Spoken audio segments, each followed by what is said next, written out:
दिल के अरमा आंसुओं में बह गए। चौथे मैच के साथ साथ पांचवें में भी हम T20 सीरीज का अपना पांचवा मैच भी वो हार चुके। पाकिस्तान चौथा मैच तो हारा ही आ रहा था, पांचवा भी हार गया और इसके साथ साथ हम 4-1 से सीरीज पूरी ही हार गए। उसके बारे में बात करते हैं। और 2025 की पाकिस्तान की सबसे बड़ी लॉस, मतलब इतनी बड़ी लॉस आज तक पाकिस्तान को नहीं हुई जितनी बड़ी लॉस आज इस पर हुई है इस पांचवें मैच में। उसके बारे में बात करेंगे और भी बहुत कुछ आज की वीडियो में। तो शुरू करते हैं।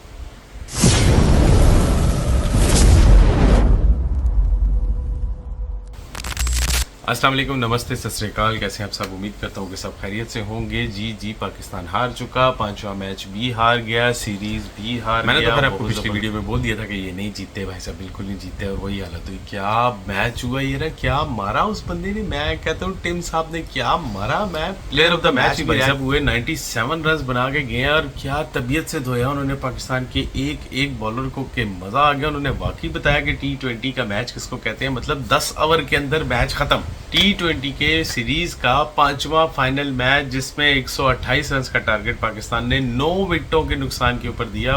10वें ओवर में न्यूजीलैंड में मैच खत्म करके 2 विकेटों के नुकसान पे घर चली गई। पाकिस्तान की हिस्ट्री की बिगेस्ट डिफीट हो गई जी। पाकिस्तान को आज तक कभी ने इतने बड़े मार्जिन से नहीं हराया जितने बड़े मार्जिन से, मतलब जितने बड़े मार्जिन से मुराद यानी कि जितनी ज्यादा ओवर रहते थे, यानी कि पाकिस्तान ये मैच 10 ओवरों में आ रहा है। 10 ओवरों से यानी 60 बॉल रिमेनिंग थी मैच खत्म होने में, पाकिस्तान वो मैच हार गया।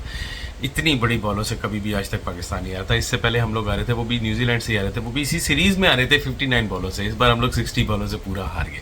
उससे पहले हम 2018 में ऑस्ट्रेलिया से आ रहे थे जब हम लोग 55 बॉलों से आ रहे थे, और फिर हम लोग सेम सीरीज में सेम कंट्री यानी ऑस्ट्रेलिया से दोबारा हारे थे 52। मतलब कंटिन्यूसली देख रहे हो कि हम एक सीरीज में एक ही बंदे को 2 रिकॉर्ड देते हैं। पहले एक देते हैं, फिर कहते हैं कि नहीं ये रिकॉर्ड ठीक नहीं है, तू थोड़ा सा और बढ़ा कर। तो जिस तरह हमने ऑस्ट्रेलिया को दिया, फिर उसके बाद हमने न्यूजीलैंड को दिया। उससे पहले भी हम लोग 2007 में आ रहे थे साउथ अफ्रीका से, 51 बॉल रिमेन थे, हम लोग हार गए थे। माशाल्लाह क्या जबरदस्त। पाकिस्तान ने पहले बैटिंग करते हुए 128 रन का टारगेट सेट किया, 9 विकेटों के नुकसान पे जो रो के हमने बनाए माशाल्लाह से, इस तरह तरीके से रोए कि आपको क्या बताऊं।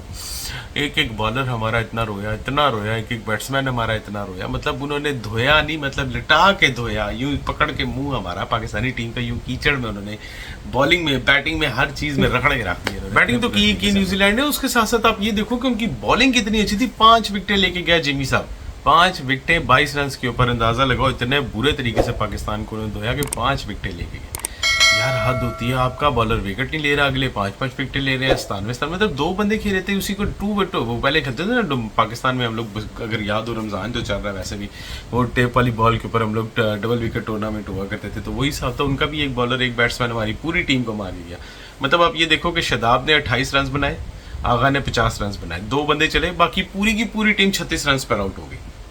पूरी की पूरी पाकिस्तान की टीम 36 रन पर आउट होगी। मतलब शर्म का मुकाम है यार, डूब मरने का मुकाम है। रखड़े गिरा गए इतने बुरे तरीके से थी। हमारा 128 पे हम लोग 9 खिलाड़ी आउट हुए, और 10 ओवर में न्यूजीलैंड ने जो था वो पूरे का पूरा टारगेट चेस करके वो टेम भाई साहब जिन्होंने पूरी सीरीज में हमारा बहुत बुरा हाल रखा। उनकी पूरी अगर सीरीज की रिकॉर्ड देखें तो पूरे पाकिस्तान के टूर में उन्होंने अभी तक T20 में हमें 249 रन का टारगेट मारा, और बेस्ट रन उनके ये कल के थे 97 जो हमारे। पावर प्ले की अगर बात करें तो पाकिस्तान ने इस पूरी सीरीज के पावर प्ले में सिर्फ 194 रन बनाए, जिसमें उन्होंने 15 विकेटों का नुकसान किया, जिसमें उन्होंने 19 चौके मारे और 7 छक्के मारे। लेकिन अगर हम उसी के कंपेरिजन में न्यूजीलैंड से बात करें, न्यूजीलैंड की यानी बात करें अगर, तो न्यूजीलैंड ने हमें 348 रन यानी 348 रन बनाए उन्होंने इस पावर प्ले में। इनकी सिर्फ 5 विकेटें गिरी, और उसके अलावा उन्होंने 32 चौके हमें मारे, सिर्फ 32 चौके और 25 छक्के मारे उन्होंने। ये हमारे पावर प्लेयर, इनका कंपैरिजन है दोनों टीमों का। हसन नवाज साहब की एक दिन की फुलझड़ियाँ, एक दिन के पटाखे, क्या बात थी वैसा। उन्होंने क्या हमें शबरात की तरह उन्होंने एक दिन में हमें जो पटाखे दिखाए, बस एक मैच में वही देखे। उसके बाद से भाई साहब ठुस, कल भी वो 0 पे गए। जबरदस्त परफॉर्मेंस है यार, मतलब कंटिन्यूसली आप देख रहे हो कि पहले में 0, दूसरे में 0, फिर 105, फिर 0, फिर 0। अब अगला मैच जो होगा उसमें हम फिर 105, 104, फिर हम अगले 4-5 0। मतलब जो अरसे से हमारे पाकिस्तान में यही हो रहा है ना कि क्या बात। इसी पे आगा साहब का भी स्टेटमेंट आया जी, हारने के बाद शर्मिंदगी तो नहीं हुई, लेकिन आगे से ढीठ पने में उन्होंने जवाब दे दिया जी कि हसन नवाज और हारिस जो से हैं वो हमारे जो से हैं वो की प्लेयर होंगे, और हमारे जो टारगेट है वो ये सीरीजें जीतना नहीं है। छोटी मोटी चीज़ें हम लोग तो देखते ही नहीं है यार, हम लोग इधर से निकल जाते हैं, छोटी उधर से निकल गई, छोटी उधर से निकल गई। ऐसा नहीं है, हमारा डायरेक्ट जो नज़र है, मतलब आप आगा साहब की स्टेटमेंट देखें कि हमारी डायरेक्ट नज़र जो सी है वो एशिया कप के ऊपर है या T20 वर्ल्ड कप के ऊपर। हम उसके लिए खुद को प्रिपेयर कर रहे हैं। आप लोग अगर इस सीरीज के हारने का गम कर रहे हैं तो कोई गम शम नहीं है, ये तो मजाक था, शुगल था। हम लोग नए लोगों को दे रहे हैं टाइम अपना ताकि उनको सेट कर सके। मतलब लेवल आप चेक कर रहे हैं पाकिस्तानी क्रिकेट का कि हम लोग वर्ल्ड कप के बारे में सोचते हैं, उससे नीचे बात ही नहीं करते। माशाल्लाह इतनी अच्छी है। वाहिद ये आगा साहब थे कल के मैच में जिन्होंने 51 आई थिंक बनाए या 50 रन बनाए। अच्छी परफॉर्मेंस रही आगा की तरफ से, कप्तान की नहीं खेली उन्होंने। बाकी हसन नवाज के लिए नाइटमेयर बन चुके डफ जी, जिन्होंने चारों दफा इसको आउट किया, बहुत बुरे तरीके से आउट किया और इनको बिल्कुल स्कोर नहीं बनाने दिया। ये हसन नवाज साहब को 0-0-0 और फिर 1 और 1-0 मेरा ख्याल, इस तरह के उन्होंने टोटल बनाया। मतलब कहने वाले ये कह रहे हैं कि हसन नवाज के लिए नाइटमेयर बन चुके हैं डफ जो से, वो उनको देखते सारी हसन नवाज की कांपें टांग जाती हैं और वो फिर आउट हो जाते हैं। मतलब उस मैच में पाकिस्तान के बॉलर इस तरह लग रहे थे जिस तरह बच्चे बॉलिंग नहीं कर रहे होते बड़ों के सामने और बड़े आगे से पेल रहे होते हैं उनको अच्छे तरीके। मतलब 6th ओवर उठा के देख लें, अगर 6वां ओवर देख लें, 3 छक्के 1 चौका, देख बात ना करें, 3 छक्के, यानी कि एक बॉलर को 3 छक्के। फिर आगे शदाब की बात कर लें, शदाब के ओवर देख लें, 3 लगातार छक्के। वर्ल्ड क्लास बॉलर है शदाब साहब, फुल टीम के साथ खेलते हैं, कैप्टन है IPSL में, 3 छक्के अगलों ने मारे। मतलब हम लोग जीतने के लिए हमें छोटे ग्राउंड चाहिए। हमने पहले बताया कि हमें छोटे ग्राउंड दे दें, वही छोटे ग्राउंड में हम लोग मार सकते हैं, उसके अलावा हम लोगों से नहीं होते। और हम लोग पूरा नॉर्मल ग्राउंड में तो आप देख लो, मतलब 128 रन आप देख लो क्या बन रहा है हमारा। वही कैचेस विन द मैचेस, वैसे भी आप लोग कैचेस भी ड्रॉप करो, बॉलर बेचारे भी क्या गलत करें। फिर मेरा ख्याल है बॉलर भी इसी बात पे गुस्से में आ जाते हैं कि कैच तो आप लोगों ने पकड़नी नहीं तो हम छक्के ही खाएंगे। और फिर वही बात हो, हारिस रऊफ ने कैच ड्रॉप किया, वहाँ पे हमारे सो कॉल बैट्समैन है, ओपनर आते हैं, माशाल्लाह शक्ल से तो ऐसा लगता है थोड़ा मार के लोग दीवार गिरा देंगे, लेकिन शॉट इनसे लगती नहीं। उन्होंने भी कैच ड्रॉप किया शदाब की बॉल के ऊपर आई थिंक। फिर उसके बाद उन्होंने बहुत अच्छे से धोया। हाँ, फिर आउट हो गया, जिसने पहले मैच में बहुत मारा था वो इस बार जल्दी आउट हो गया, लेकिन उसकी जगह टीम साहब चल गए 97 मार के, ये कमर वही तोड़ गए। ये मत समझिए कि आप लोग सिर्फ 4-1 से आ रहे हैं तो ये पहली दफा आ रहे हैं, नहीं नहीं नहीं नहीं नहीं, न्यूजीलैंड यही सेम सिचुएशन में आपको पाकिस्तान में भी हरा के गया है जी भाईजान, यही एग्जैक्टली 4-1 से पाकिस्तान में हरा के गया था, 4-1 में उन्होंने हमें घर में हराया। मतलब 8-2 से पूरी सीरीज हो चुकी है।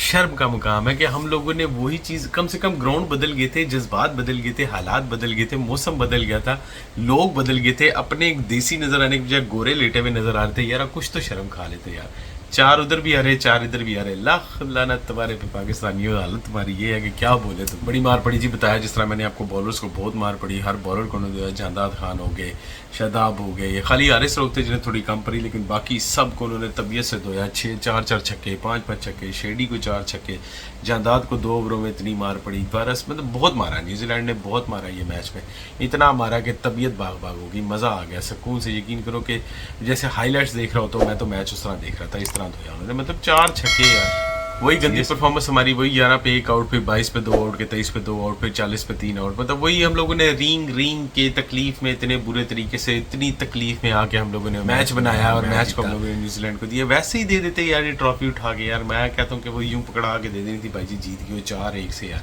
शर्म तो आती नहीं है। कुछ वहाँ पे स्टैट्स के बारे में बात हो रही थी, राशिद खान और रऊफ के बारे में, राशिद खान के बारे में बात हो रही थी कि आयरलैंड की पूरी टीम के खिलाफ उन्होंने 21 मैचेस में उन्होंने 45 विकेट्स लिए। और वहीं पे हारिस रऊफ ने न्यूजीलैंड की पूरी टीम, यानी कि ओरिजिनल पूरी टीम जो उनके पूरे मेन प्लेयर हैं, उनमें उनके खिलाफ 19 मैचेस में उन्होंने भी 41 विकेट की 40 विकेटें ली हैं। तो कंपैरिजन इन दोनों का हो रहा है, क्यों हो रहा है, किस वजह से हो रहा है, ये मुझे समझ नहीं आ रही। आगे पाकिस्तान की यही टीम जो सी है वो बांग्लादेश भी जा रही है और वही टीम वेस्ट इंडीज़ जा रही है। अब इनकी सीरीज़ शुरू होंगी, उसमें भी हम इंशाल्लाह जलील ही होंगे, मुझे पता है, क्योंकि बांग्लादेश वो टीम है जो हमें घर आके टेस्ट करा के गए थे। अब आगे क्या होता है, इस टीम से तो कोई उम्मीद नहीं कि कुछ ये हो गई है, कुछ करेंगे। बाकी अगले होते हैं मैचेस, वहाँ पे IPL के मैचेस ज़ोरों शोर से चल रहे हैं, इतना ज़्यादा मैं फॉलो नहीं करता इसलिए उसके बारे में इतनी भी, लेकिन लगता है कि उसके बारे में वीडियो बनानी पड़ेगी, क्योंकि अपने घटिया प्लेयर तो कुछ कर नहीं रहे, तो दूसरों के बारे में करके बात कुछ ना कुछ करना पड़ेगी। तब तक अपना बहुत सारा ख्याल रखिएगा, इंशाल्लाह फिर मुलाकात होगी। अल्लाह हाफिज़।